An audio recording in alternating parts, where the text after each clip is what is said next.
dear YouTube friends. I have missed you so much, so much. I've been watching all of your videos, but oh my goodness, I've been really busy. I'm so sorry. I've had these videos like stacked up to make forever. I don't even know how long. I've been on Periscope a lot. I've been trying to bring back my podcast because so many of you have said that you miss it and I miss doing it. I'm trying to find a way that I can have the podcast be simultaneously like on iTunes and in the audio world and on YouTube, so I can kind of kill two birds with one stone, as it were.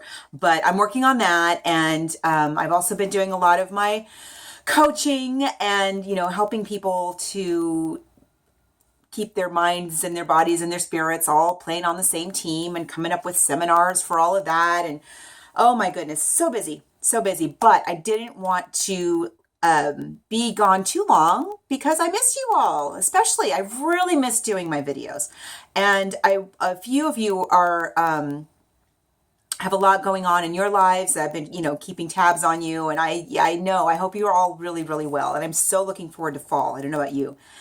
And I've had so many questions about how was the hormone reset diet, and I will tell you how it went because I'm now officially done. I've done the re-entry phase and I'm officially done. So for those of you who didn't see my last video, I was doing the 21-day hormone reset diet by Dr. Sara Gottfried. I will put the book right here so you can see what it looks like. So you can watch my last video just for details on how it works. Basically, it's a 21-day elimination diet, but you eliminate things every 3 days. Something new every 3 days gets eliminated, and you reset each of your hormonal systems. And I knew from my doctor, and I knew just from myself that I had certain hormonal imbalances going on. And so I thought this would be a good way to attack them all. And my doctor was like, yeah, go for it. And so, yeah, very interesting. Perimenopause, by the way. I talked about perimenopause in the last video too. So, you know, if you're in your mid-30s and up, perhaps you may be experiencing some of these same issues, you know. So if you are finding that you're not sleeping well, or you're finding you have brain fog, or you're finding you have bloating or joint pain, or any number of things, you can't lose weight. Why can't I possibly get the scale to move? These are things that could be influenced by, if not caused by, a hormonal imbalance, is my understanding. And so it's definitely worth checking out. I already knew that I had these things that need to be addressed, and so this was a good way to kind of reset them. So, how was it? Well, I didn't die. No, it was certain phases were harder than others. Certain phases that were not, the phases that didn't address my personal imbalances, no, easy peasy, no problem. Eliminating meat and alcohol, fine, didn't miss it a bit. Even sugar, I thought sugar would be hard. It wasn't hard at all. Grains were a little bit challenging, but not that bad. Dairy was a little hard. Even though I don't eat that much dairy, eliminating the little bit that I do eat, that was kind of hard. You know, some of them were bumpier than others. The caffeine reset, so eliminating all caffeine. Well, I'm somebody, my name is Margo, and I'm a coffee addict. I'm an addict. Turns out I'm an addict. I've been drinking coffee on a regular basis since I was a tiny child. I mean, my grandmother used to give me coffee, you know, this much coffee with this much milk and sugar when I was 3, my earliest memory. And I just love coffee. And I used to drink it all day long. And so a long time ago, I knew that wasn't good. And a long time ago, I just reduced it down to 1 cup of coffee in the morning. But what I hadn't realized was this summer's been so hot, and I don't drink soda. I'm not a soda person. But I've been drinking iced tea. I've been drinking iced tea and iced coffee all the ding dong day. Just hand over fist with the iced coffee and the iced tea. And so when it came time to completely eliminate caffeine for 3 days, I thought I was going to die.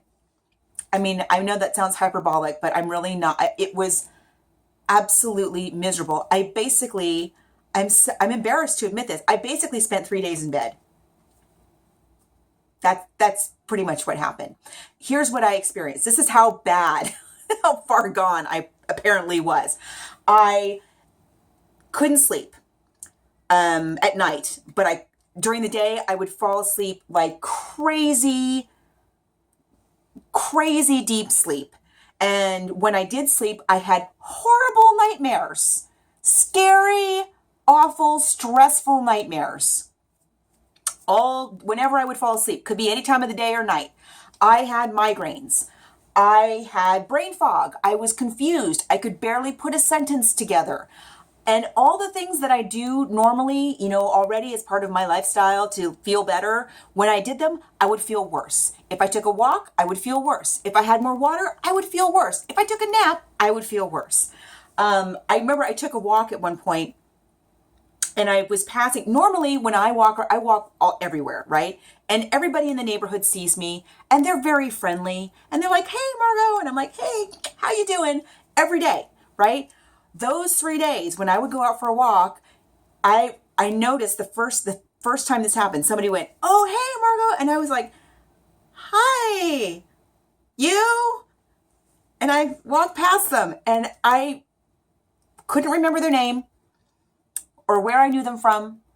And I couldn't believe how much effort it took to smile at them and wave.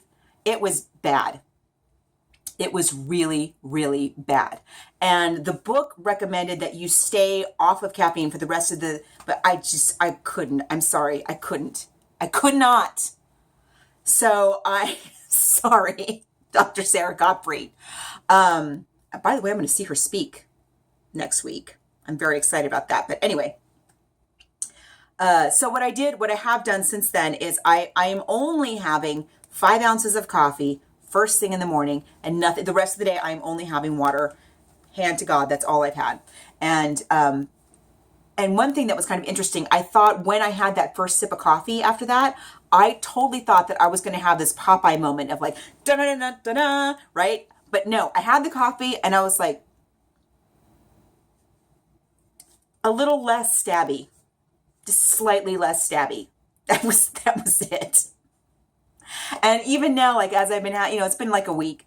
I don't get that like that I was getting from coffee before. I guess because everything else is so much more in balance. I don't know. It's nice. I love coffee. I love the flavor of it and the smell of it, and so I'm enjoying that. But I'm not getting that like that I used to get.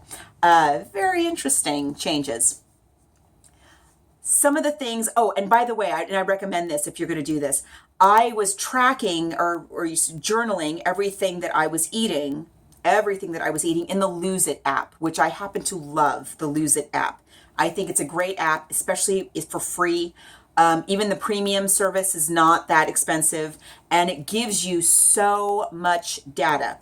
And even though I'm somebody who's kept a food journal for years, over a decade, I journal and track everything. And I thought I knew the nutritional, components of my daily diet. I could not have been more off base. I didn't think I used to eat a lot of sugar because I didn't eat a lot of sweet things, but there's so much sugar in even the natural fruits and things that I was eating, and the healthy snacks that I was eating had so much hidden sugar in there that I was getting tons more sugar than I thought I was. So I've way decreased my sugar. And carbs in general. I didn't think, I'm gluten-free. So I don't eat any bread. I don't eat very many grains anyway. But I was just getting loads more carbs than I thought I was. And, I may have a dairy insensitivity that I didn't think I had. I was way underestimating how much protein I was getting. And so I increased my protein intake over the last 3 weeks by like 200%. I mean, my nutrition was a lot more out of whack than I thought it was. And I'm somebody who keeps very careful track of what I eat, very careful track.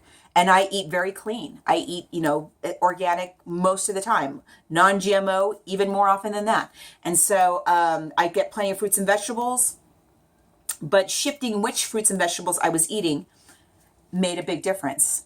not just in terms of how I felt, but in terms of the nutrition I was getting. It was very, very eye-opening.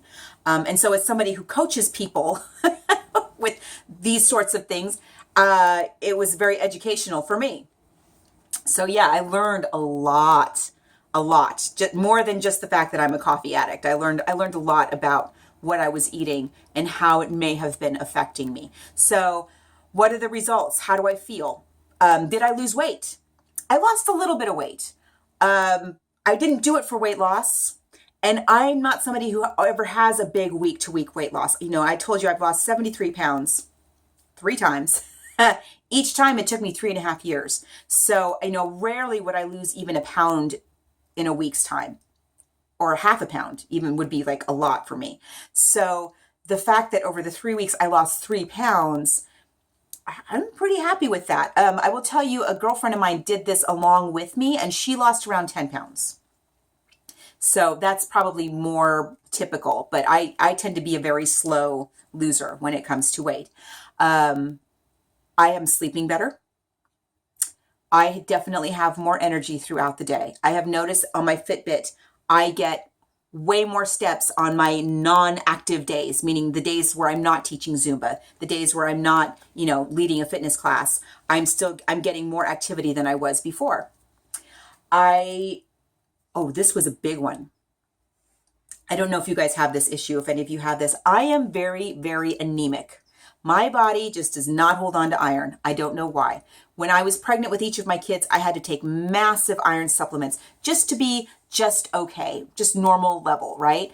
And normally I can manage that with eating very iron-rich foods, cooking everything in an iron skillet. Once in a while, I still have to take an iron supplement. But during this detox, you know, the very first thing you cut out is red meat. I had no red meat when I normally have red meat several times a week. I had no red meat. I did not cook a single thing in the iron skillet. And I realized at the end of the detox, I have not had any anemia symptoms, none whatsoever, none. And my little quick check when I feel like I'm experiencing some of those symptoms, like extreme fatigue or brain fog, or in extreme cases, I get this abdominal pain that is horrendous, if I really haven't been paying attention, is to check I think my doctor told me to do this long time, check my eyelid, the inside of my eyelid. Now the lighting here is bleaching this out, but my eyelid, if you were to see it in real person light, is normal looking, meaning it's pink, and even the edge is like a little bit red. And normally on a good day, it's much paler than this. And on a bad day, when my anemia is really out of control, it's just white. And so after 3 weeks of no red meat, no cooking in the iron skillet, no iron supplements, that my eyelids look pink and healthy, I was stunned, absolutely stunned, and I've had no symptoms. And speaking of no symptoms, another reason that I decided to do this was because since I've been in this perimenopause, there's my new term, perimenopause phase, which includes brain fog, my PMS was getting worse and worse and worse with each month. So that, you know, I would sometimes have to miss work for a day or a day and a half because it was that painful and horrible. And if this isn't TMI, just warning you, right at the end of the detox, I got my period and I was completely caught off guard because I had 0 symptoms, 0 PMS symptoms, no migraine, no bloating, no insomnia, no brain fog, no crankiness. 0. That alone, and in fact, my husband was like, yeah, that alone, it was totally worth the trouble of the no caffeine for 3 days. And honestly, it was. So huge benefits, huge benefit. I do feel much better. In fact, I was speaking in front of a group where that I've spoken in front of before, and somebody came up to me afterwards today and said, I just got to tell you, you look fantastic today. And I said, thank you. I feel fantastic. I really do. I really feel better. And so I have continued to even though I'm not doing the detox anymore, I am still trying to eat like this as much as I possibly can. So I still haven't had any dairy. I still haven't had any, a lot of things, any grains. I've had 2 servings of tortilla chips in the last week. That's really it. Because I love them so much. And sort of like with the coffee, when I had it, it was like, it wasn't like, ah, it was like, oh yeah, these are good. It wasn't that fabulous. I haven't had any fruit except for berries still. And I'm not craving any fruit except for berries. I haven't had any sugar. I haven't, I've had a little bit of red meat, but it was organic, non-GMO, as clean red meat as I could possibly find. No alcohol. Yeah. So I'm still, there's no reason I'm not, it's not the holidays or anything. So there's no reason I can't eat like this right now. So I'm just going to keep doing it for a while and see if I can keep this good health momentum going. I am calling my doctor to schedule my follow-up appointment this week. I don't know if I'll get to see him this week, but I'm going to call him this week. And so I will totally let you guys know what he has to say about my results of the 21-day hormone reset diet. So in summation, worth it? Yes. I think totally worth it. I think probably if you're a woman and you're watching this and you're over 35, then chances are you have some hormonal things that could be worked out. And there's no harm in doing this plan. It's only for 3 weeks, and each phase is only for 3 days at a time, which makes it very, very doable. It's not like Whole30 where I just feel like I'm just not going to make it past day 3. So it's very doable. It can be very challenging. I will warn you, it can be very challenging, but totally worth it. So that was my experience. I have many more videos coming that I just need to get to. I have all these summer favorites, tech things, beauty things, food finds, so many things to share with you. So I'll be back ASAP. Until then, stay happy, stay healthy, take care of yourselves, and I'll see you soon. Bye.